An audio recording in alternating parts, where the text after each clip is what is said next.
Hi everyone, thanks for tuning in to our Emmy Contender series. My name is Yvonne Villareal and I cover television. We're here today with Matthew Macfadyen, who stars in HBO Succession. The series follows a patriarch nearing the end of his run of the media conglomerate he created, and his children who are vying for power over it. Matthew plays Tom, the Minnesota man marrying into the wealthy Roy family. Thanks for being here. Thanks for having me. Nice to be here. So let's go with some descriptions for Tom. Okay. What are some adjectives that come to mind? For me, it's like dopey, weird, Sexy, sure, powerful, despicable, mysterious. insecure, Sycophantic, yes, obsequious, yes. Ooh, I like these. sadistic, Yes, sweet, yes. sympathetic. Ooh, sure. No, I mean there are times There he's are quite times, sympathetic. and then he'll just make you wonder why you Yeah. were sympathizing. Yeah. But talk about playing this blend of it. There's so much going on with this character. It's You're the playing, best yeah. because it is he's like a big rattle bag of stuff. Kind of like we all are. I mean that's we go, in our lives we think, oh, I'm this sort of person, and this is what I do, and this is how I behave with people, and actually we're kind of just making it up all the time, Right. to greater or lesser degrees. And I think Tom is really different with everybody he meets. Well, that's the thing. That's the way he's like, is we Yeah. all play different people depending on what company we're in. Yeah, and But what we he's- want from them, and what Yeah. we think they want from us, and all the rest of it. And so But he's just such an extreme of that. Yeah. So as an actor, it's bliss because you just get these scenes come in, and you go, wow, okay, great. Sure. Yeah. I'll give that a bash. Yeah. So talk to me. I mean, you talked a little bit about it already, but what drew you to this role, to this story? Lots of things actually. Playing an American, which was The new first thing. time, yeah? I did it once on stage Once in on London, stage. but the first time on screen. And I wanted to do an American TV show because I hadn't done anything I've done plenty of TV and some series of TV, but not in the States. So that's been a real treat. And also the writing. It's always the writing, really. That's where it starts and ends, really. And it was such a brilliant thing to read when I read the pilot. Talk about playing this American, and how was the accent for you? Quite scary. And the dialogue, because he says some filthy things. So Yeah, he does. Yeah. I'm glad my grandparents aren't alive. I mean, I wish they were alive, but I'm. You're glad you know they're what I not mean. here. Yeah. Yeah. It's quite scary. When we shot the pilot, it was nerve-wracking because we had the amazing Adam McKay directing, and he would sort of shout out from the monitor, "Matthew, talk about the financial market, the Dow Jones or something," and I would have learnt my lines in the accent, but then having to improvise in a newly acquired American accent was really scary. So I would sort of go all around that. I'd go to Wales and India and back to an approximation of America. So I think I think I'm getting a bit better as I go on. Interesting. And Sarah Snook is Australian, and so she and I are like, was that okay? Did we sound, But I think we're getting away with it. Were you listening to anything to sort of help you? Yeah, I met a brilliant dialect coach in London who took me through the first. So he's my touchstone. So yeah, but actually being, filming in New York and with the majority of American actors, is sort of, you just sort of hear it, and that's Right. Right. I heard that you guys did the table read on election night. Yeah, we did. What was that like in 2016? What was that like? Weird. Yeah, odd. And yeah, because we did it sort of mid-morning of election night. So everyone was quite jolly. It was like, oh, it'll be fine. It'll be, Yes. And then we went to Adam McKay's apartment for a big sort of gathering, like a party to watch the results come in, and the evening went. It sort of became very weird, and everyone sort of left quite early and went off into the night. So it was interesting. So it's a good time. I mean, kind of good for the show, because anything that was arguably a little too much, this kind of isn't anymore. You know, A lot of bad for life and really good for drama. Well, a lot of people just assume that this is sort of a take on the Murdoch family. And maybe that's because Jesse wrote a movie script, right, about them? Yes. But he sort of said, which, I mean, obviously some of it is inspired by all sort of media conglomerate families, but he also said that the Jinx help inspire it, just because in terms of, that's the HBO docuseries. Okay, I haven't seen it. Yeah, okay. Just about what rich people can get away with. Exactly. Yeah. I mean, there's an awful lot of parallels and touchstones. I mean, it's inevitable not to think, it's very hard not to think of the Murdochs. There are strong parallels there, but also, there's a bunch of families, more so in America, single families that own an awful lot of media and therefore have a big say politically and what goes on and all that sort of stuff. So yeah, it's a rich seam of stuff to mine for the show, certainly. But it's not. It's certainly not. Very, very often you're sort of say, come on, your characters are based on them, and then really not. You don't think about that when you're acting. They're very much the Roys and Wamsgans and all those people. Do you love his last name? It's brilliant, isn't it? It's so inspired. Good. It's so There good. is a Wamsgans. I think he's a chemistry professor. Oh, really? Philadelphia, I think. Yeah. Yeah, it's probably a great invasion of his privacy. But I'm really grateful for the name because it's good fun.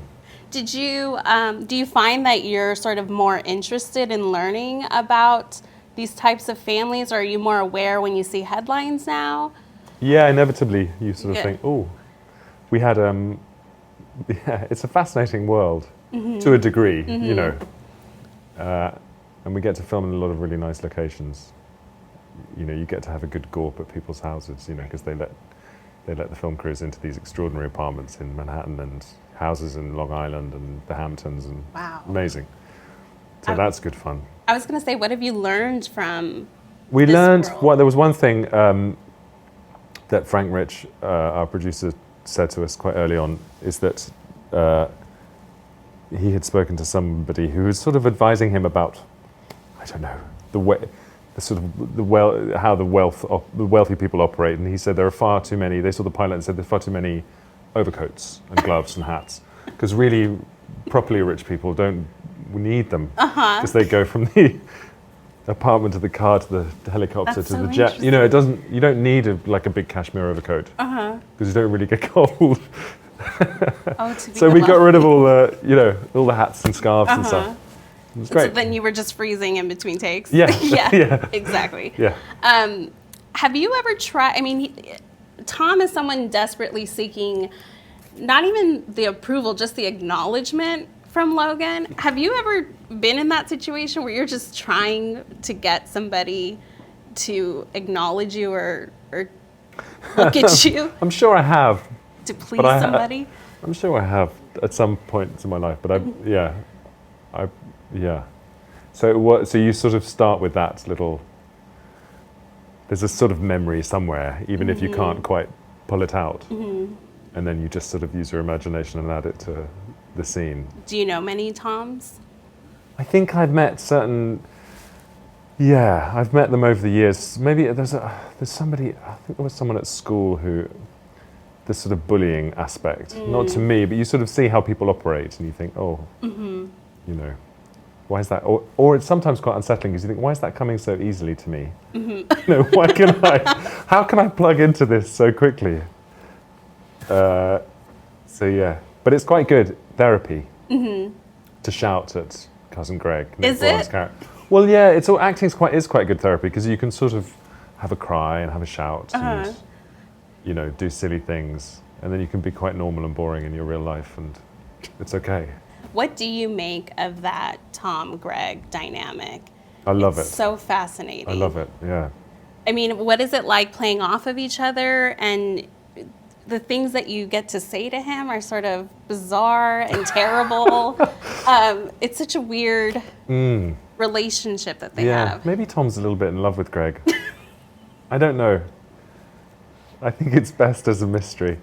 It's just endlessly fun to, first of all, to work with Nick, because he's a joyful human being and a brilliant actor, and also to do these scenes, you know, because the scripts come in as we shoot the series, so you get these scripts quite late, sometimes like an hour before the read-through. Oh my gosh. Yeah. So all these actors are like, all sort of crying with laughter as they're reading them.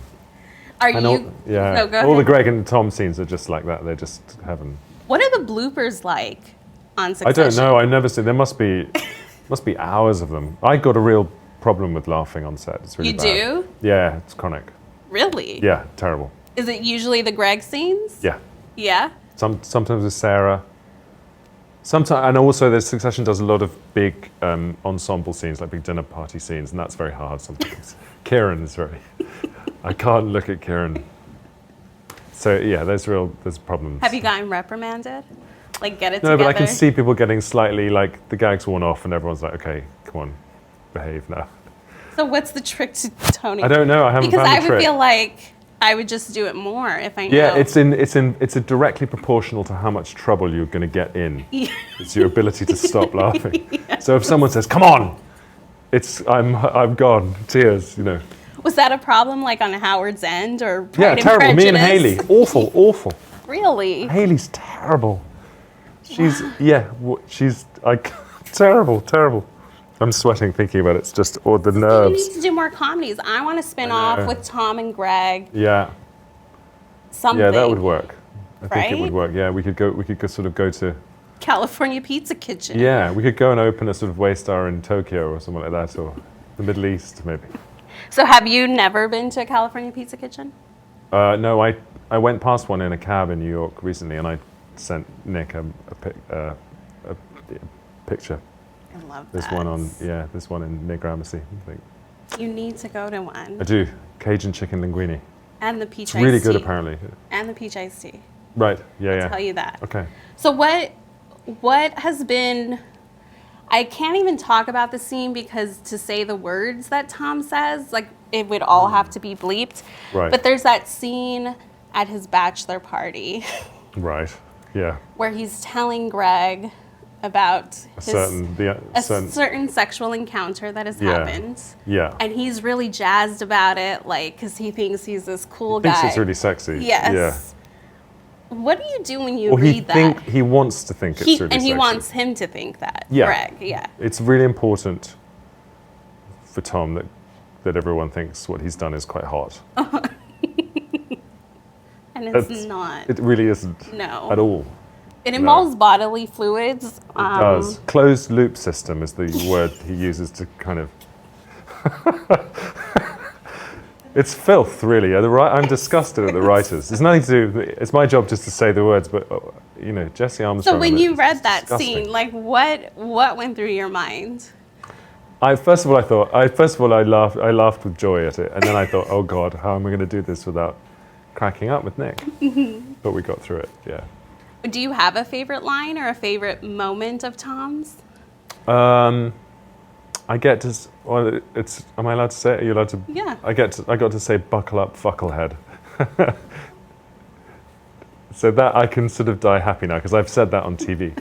Buckle up, fucklehead. Which I'm sure you didn't even know was like a goal of yours. I didn't know it was something I needed to say. Until that moment. Yeah. Until that moment. Yeah. What's been a part that like made you cringe? Because he does a lot of things that make the viewer cringe. Like, oh my God. Yeah, I did.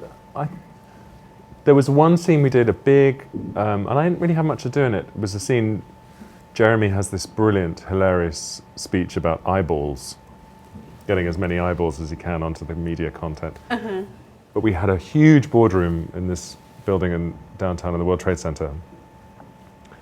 And I had to come in and make a terrible joke about the Death Star or some awful Star Wars reference. But we had a lot of essays, extras, you know, in the room, like 30, 40, and it was just quite nerve-wracking because you get a sense of what those big corporate boardroom meetings are like, and they must be terrifying. Right, you know, if you're right. making a presentation to, 30 jocks. Right, who are right. like, and so I found that quite embarrassing, making an idiot of myself coming into this you know, because it's not a great leap of the imagination to think, oh my God, what if they're, you know, what if it's all real? You know, it's really. So yeah. What do you think of how people have responded to the character? Because like, I don't know how many times someone sends me a GIF of him, Oh, really? a meme of him, like, Okay. yeah. A lot of essays on this character are out there, like just like. Right. Yeah. What has that been like for you? I'm not kind of heavily into social media, so I have a lot of it's kind of gone past me by. But it sounds good. I mean, he's just sort of. I think people are just fascinated by the combination of his sort of awfulness and his niceness in a way. Mm-hmm. You know, there must be something that's plausible and sweet about you know, and he's not from that sort of elite wealth that the Roy's siblings are, or that sort of weird upbringing they must have had. Right. Because it's truly weird. Not but he normal. desperately wants in it. Yeah, well, he thinks he does. You know, and I think he really is in love with Shiv. I was going to ask you that. Like, do you think that feeling is genuine, or is he using it as a stepping stone? No, I think he really loves her. I think he really would. There's a moment at the end of the first season. He says, "Let's just go. Let's go and be scuba diver teachers. You know, or let's go to New Zealand, or let's go and have fun." You know, right? Knowing that she'd never in a million years. But I do think there is part of him which is much more grounded and normal, and but also he's drunk the Kool-Aid about, you know, the whole Waystar and the power and the money and right. What do you think he would look like if he had the elevated power that he wanted? What kind of Tom would that be? I don't know. I worry about that because he might become truly monstrous, like sort of dangerously monstrous, or he might become really, you know, I don't know. That's the lovely thing about doing long form TV, because you're kind of in the hands of the writers, and I'm very happy being in the hands of the writers when we have this caliber of people. You know, they're just brilliant. So, you know, it's sort of lovely. You sort of think, well, put me anywhere. You know, I'm very happy to go.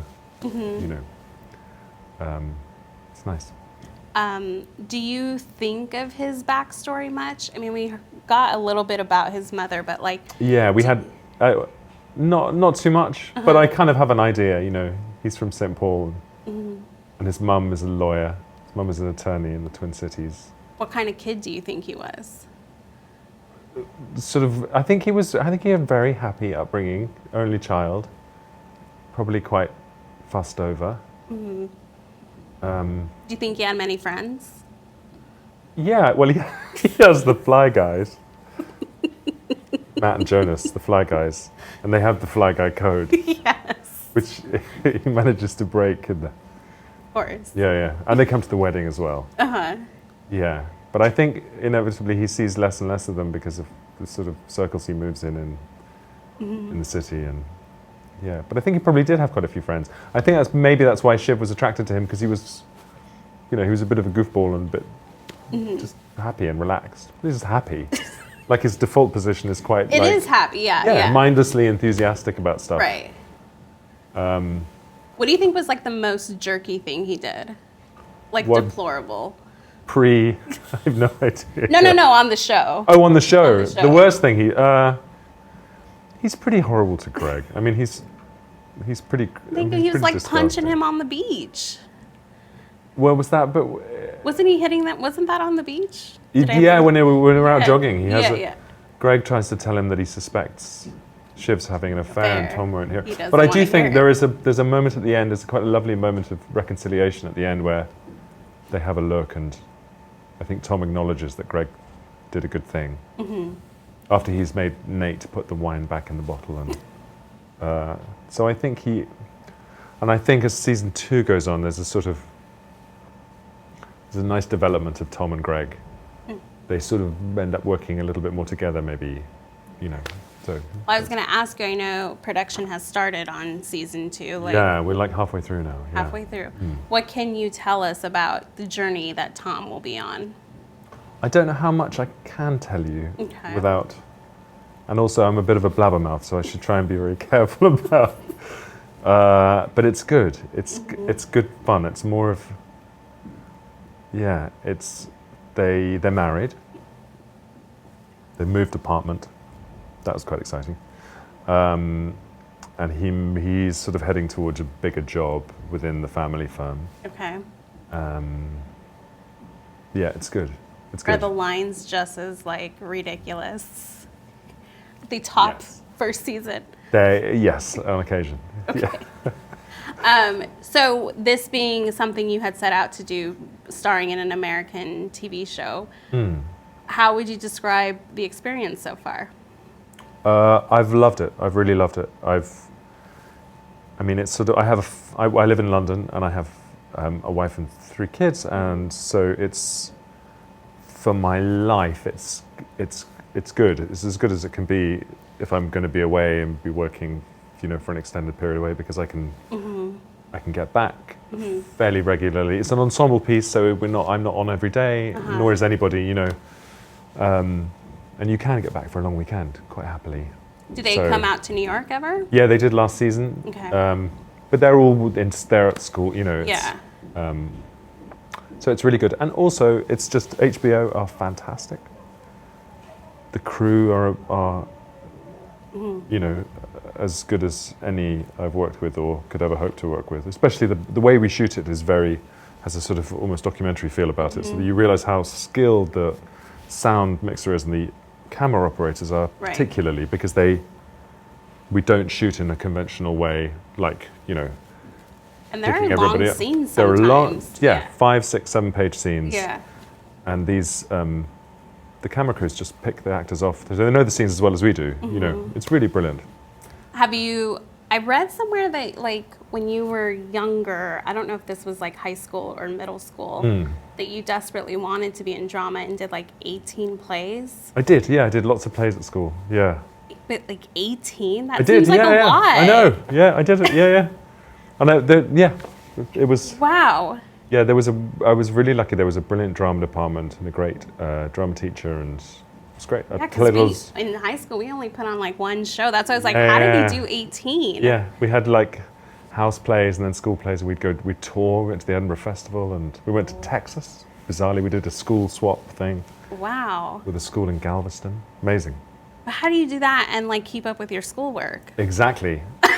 Like, that's why I'm an actor and not someone with a proper job. My exams suffered a little bit. I played rugby and sport, and I did lots of plays. And I probably could have worked a little bit harder at school subjects. It worked out. Worked out, so far, yeah. Well, I was going to ask, like, so are you able to catch any plays in between shooting, or it's just a little rough? It's just, if I'm not on, I sort of try and go home. Yeah. I saw a couple of plays in New York recently. I saw a brilliant off-Broadway play called Plano, which was really good. But usually I'm just sort of learning lines and What can you tell us about this movie that you'll be coming out in? I think it's called The Assistant.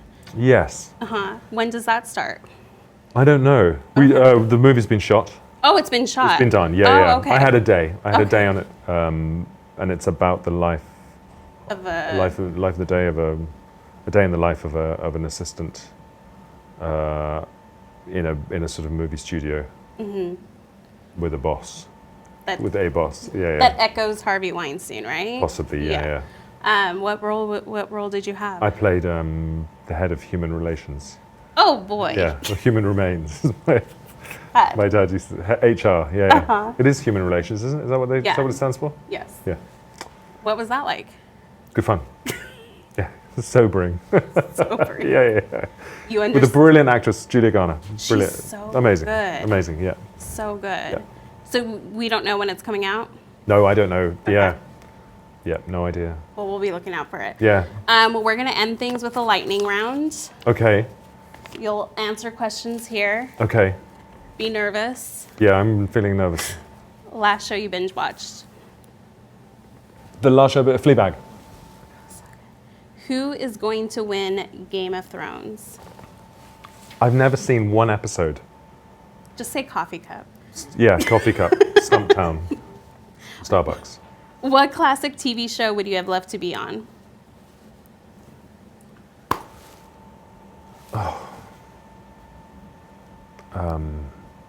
Faulty Towers.